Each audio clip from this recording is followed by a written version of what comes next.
Coucou les amis, j'espère que vous allez bien et que vous n'avez pas eu trop chaud avec cette canicule. Je vais vous lire un petit texte extrait de Santorel et Rock'n'Roll, un livre que j'ai publié en 2021 je pense.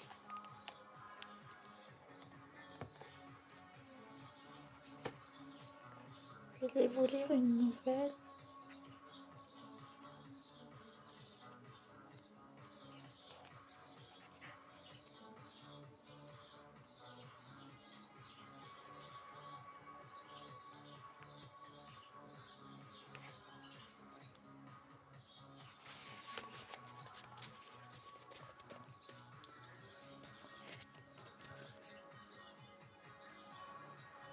Ça s'appelle L'école des enfants fantômes. Je m'appelle Jannick, un visage triangulaire, les cheveux châtains et mi-longs. Je porte une robe d'écolière à col blanc. Elle est bleue.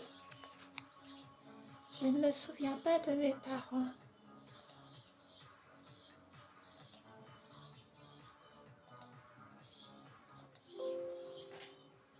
Sans doute parce que je suis morte et je suis à l'école des enfants fantômes. Ma maîtresse est la fée Babouchka.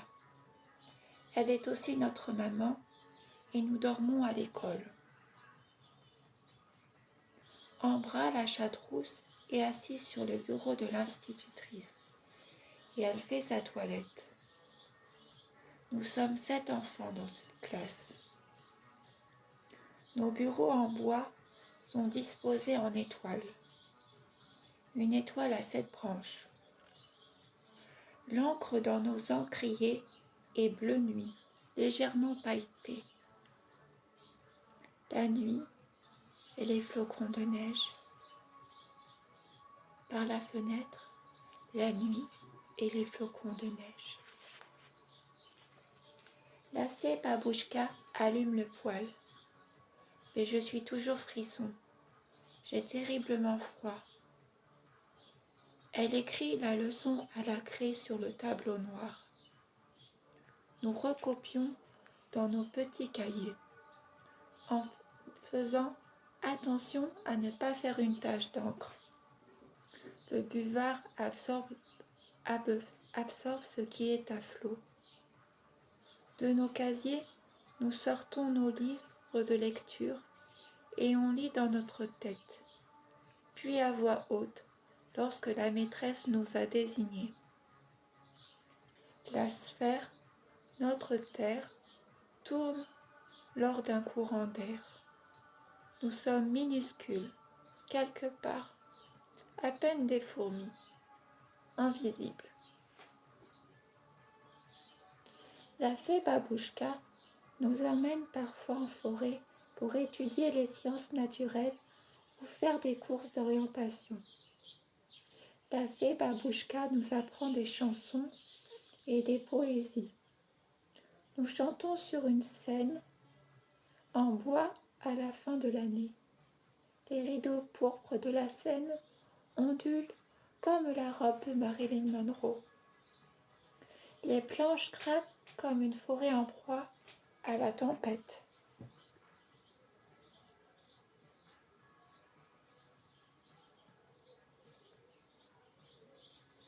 C'est un spectacle entre nous et nous nous sommes déguisés. Je suis déguisée en fée bleue. Babouchka coiffe mes cheveux et me maquille les yeux avec du col bleu. Babouchka a de longs cheveux noirs ondulés. Elle porte une longue robe à rose rouge. On dirait une fille des magazines tant elle est belle. Elle porte une odeur de cigarette et de parfum floral. Elle a une voix douce. Elle n'a pas besoin de hausser le ton. Les élèves l'aiment beaucoup et sont sages.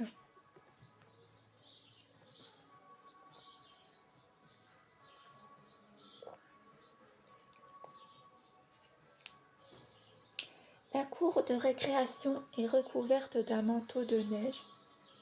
Les enfants ont fait un bonhomme de neige. Sous le préau, nous avons dessiné une marelle. Marguerite, ma copine aux longs cheveux blonds, fait tournoyer 3 cerceaux autour de sa taille. Estelle, une petite fille rousse, fait de la balançoire. Le portique en fer forgé grince. Moi, je n'ose pas m'approcher. Benjamin, le petit brun, fait du toboggan. Lorsque la fée Babouchka fait tenter la cloche, nous accrochons nos vestes, nos bonnets, nos gants et nos écharpes sur les porte-manteaux dans le couloir. Chacun en a un avec son prénom inscrit dessus, sur une étiquette collée. Le mercredi est ma journée préférée. Nous faisons des pulses ou du coloriage. La maîtresse nous lit un conte. Nous dessinons et nous chantons. À la cuisine de l'école, nous faisons un gâteau ou des crêpes au chocolat. Nous sommes semblables aux autres enfants. Nous n'avons pas besoin de manger, mais nous sommes restés gourmands. Nos chambres sont à l'étage. Je partage ma chambre avec Marguerite. Nous avons un lit en hauteur. Je dors sur le lit du haut. Je dors avec un ours bleu, tandis que Marguerite dort avec sa poupée qui lui ressemble, blonde, longs cheveux. Cette chambre est tapissée de violettes. Une lampe à pétrole est posée sur la table de chevet. Nous avons un bureau d'écolier en bois. J'écris dans mon journal intime. Sa couverture est rose ivoire. Je le cache dans le tiroir secret de ma boîte à musique. Par la fenêtre, les flocons de neige. Au fond du couloir, la salle de bain, avec 7 petits lavabos bleus à hauteur d'enfant. Chacun de nous a sa savonnière, sa brosse à dents, son petit verre et sa serviette. Il y a aussi une baignoire. Avant de dormir, la fée vient border tous les enfants. Elle nous lit une histoire.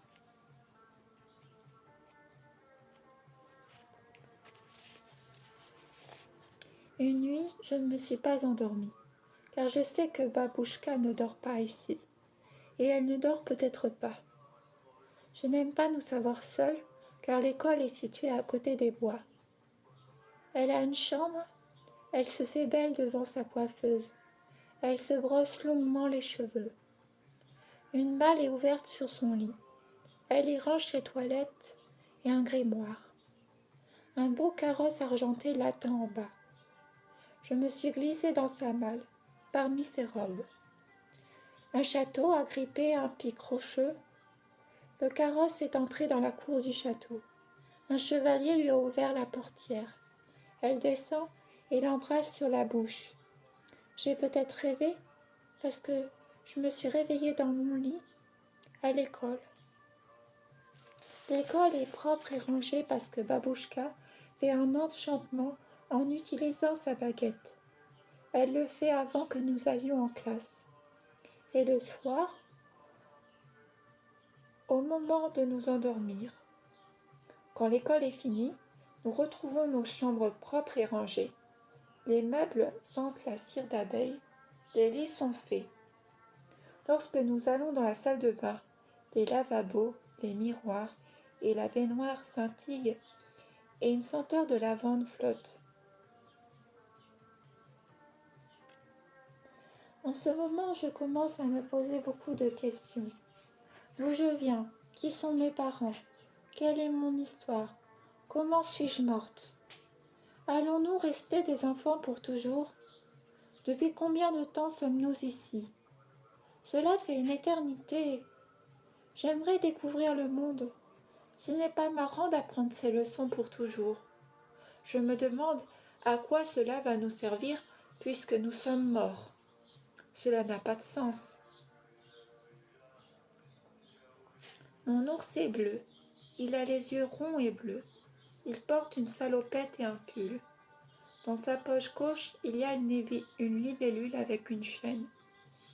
Cette libellule m'intrigue. Le ventre de la libellule s'est ouvert. J'ai déplié une clé comme la lame d'un couteau suisse. J'ignorais que ce pendentif cache une clé, mais je me demande ce qu'elle ouvre. Pendant longtemps, je n'ai pas su.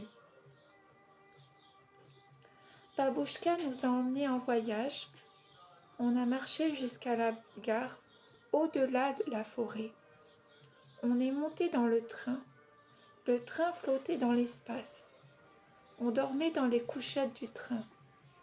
On est descendu à une station balnéaire. Enfin, il faisait jour et il ne neigeait plus. Du soleil qui m'éblouissait un peu et réchauffait mes os. Un peu de vent. Les cris des mouettes. La mer bleue. Le sable fin. Des coquillages sur la plage. Un petit port de plaisance. Babouchka avait réservé des chambres à l'hôtel de la plage. Les chambres étaient bleues et les loquets en forme de coquillage. Des hublots donnaient sur la mer. J'ai ouvert ma petite valise, je retrouvai mon ours bleu, la libellule dans la poche de sa salopette, mon journal intime, mais aussi une serviette de plage, un maillot de bain, une robe d'été blanche à rayures bleues, une brosse et un petit miroir. Le matin au lever, un petit chocolat, des balades sur la plage, cueillir des coquillages, ôter ma robe bleue et aller se baigner. À midi, manger des fruits de mer. L'hôtel était tenu par un jeune couple. J'avais la sensation de les connaître et ils me souriaient. J'ai surpris la dame en train de pleurer, assise dans les escaliers. Je lui ai demandé si je peux la câliner. Elle a dit oui. Alors je me suis blottie contre elle. Plus tard, je l'ai entendue crier. Son époux l'insultait. Je me suis demandé s'il n'allait pas lui faire du mal. C'était étrange cette sensation de déjà-vu. Marguerite semblait lointaine de moi. Je l'apercevais jouer sur la plage avec les autres enfants. Je me sentais livrée à moi-même. Dans ma chambre, une moustiquaire me protégeait. Ma chambre flottait sur l'eau comme un bateau. La nuit se confondait à l'océan. Les étoiles se reflétaient sur l'eau. Seule au milieu de la nuit, je réalisais que mes camarades ne me parlaient pas, du moins pas avec les mots, et nous n'entrions pas vraiment en communication. Nous semblons jouer ensemble, mais c'est pour faire semblant. On joue une scène de la vie humaine, ordinaire. J'étais de plus en plus seule au milieu de l'espace, de plus en plus vide. J'ouvrais la porte de ma chambre, de l'eau à mon seuil. Il n'y avait plus de couloir, et les autres chambres s'étaient détachées de la mienne, comme les wagons d'un train. En transparence de l'eau, j'ai vu un escalier. Je suis descendue sous les eaux. Une voix m'appelait. Jannick. C'était une chambre, la même chambre. Une jeune fille songeuse allongée sur son lit. Elle me ressemblait. De quoi es-tu morte? Elle ne répondait pas car elle ne me voyait pas. Cette chambre ressemblait vraiment à ma chambre d'hôtel avec la moustiquaire autour du lit. Sur la table de chevet, il y avait un miroir ovale avec une libellule dessinée dessus. Je ne pouvais pas l'ouvrir. Il y avait une serrure miniature. J'ai pensé à ma libellule et j'ai introduit la clé. Un portrait ovale tomba sur le plancher. Elle était dans le miroir. Un couple, une femme et un homme face à face. La femme portait un voile de mariée et l'homme était en costume. Ils se regardaient amoureusement. C'est probablement les parents de Jannick. Une scène se dessina sur le miroir ovale. Jannick faisait de la balançoire dans la cour de l'école. Il neigeait. La petite avait froid, mais elle s'envolait dans le ciel, en pliant et dépliant ses jambes, en s'élançant. Au-dessus des bois. Au-dessus des bois, elle apercevait la mer. Elle fit une chute mortelle, comme un oiseau tombé du nid. La fée Babouchka ramena Jannick à l'école. La neige, toujours la neige, mais cette fois-ci, il faisait jour. Ses camarades n'étaient plus là. Jannick réclama son amie Marguerite et la chercha, mais en vain. La fée lui dit qu'elle est morte. Elle réclama ses parents. Elle attendait devant le portail. Ambra venait se frotter à ses chevilles, et comme il tardait à venir et que la nuit allait tomber, elle s'aventura dans la forêt, et elle découvrit une tombe au milieu des fougères. Jannick 1932-1939 était gravé sur la pierre tombale. Ambra miaula d'une petite voix plaintive. La fée Babouchka était derrière elle. Elle s'approcha d'elle doucement et elle la serra dans ses bras.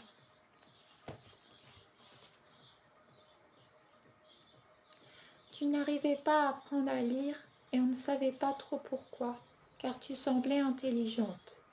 Tes parents travaillaient à l'hôtel de la plage. Un jour, ta mère, Marine, n'est pas venue te chercher à l'école parce qu'elle était malade. Elle ne mangeait plus parce qu'elle avait beaucoup de chagrin.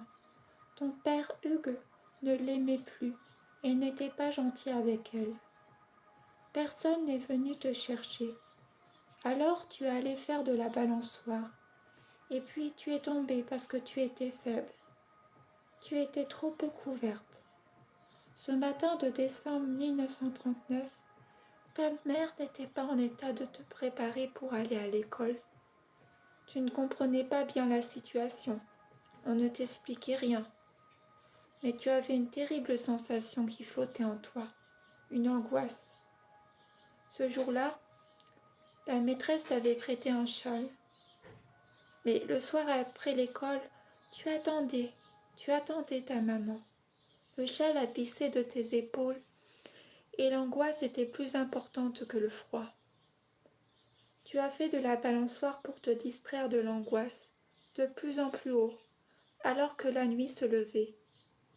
Et tu as chuté. Jannick sanglota. Ambra se frottait contre elle en ronronnant. Puis la chatte emprunta un sentier dans la forêt. La fillette se releva.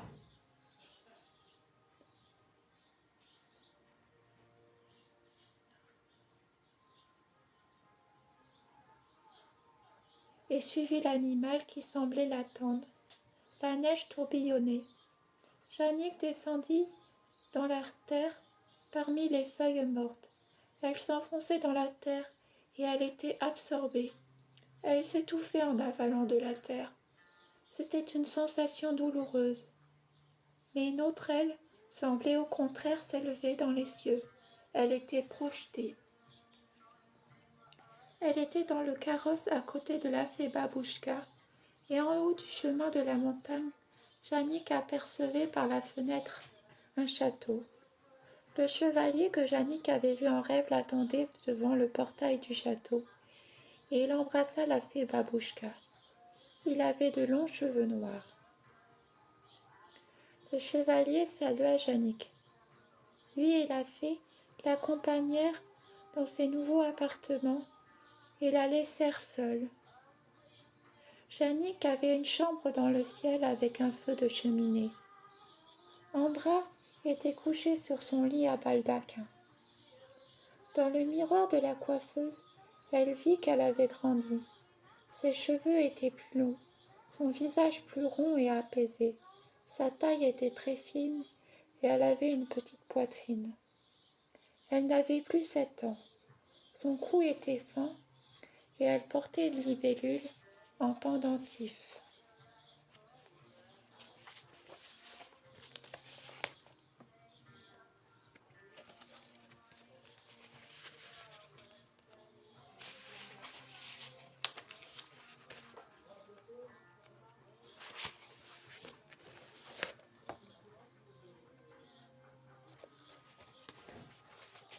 Voilà les amis, bonne journée.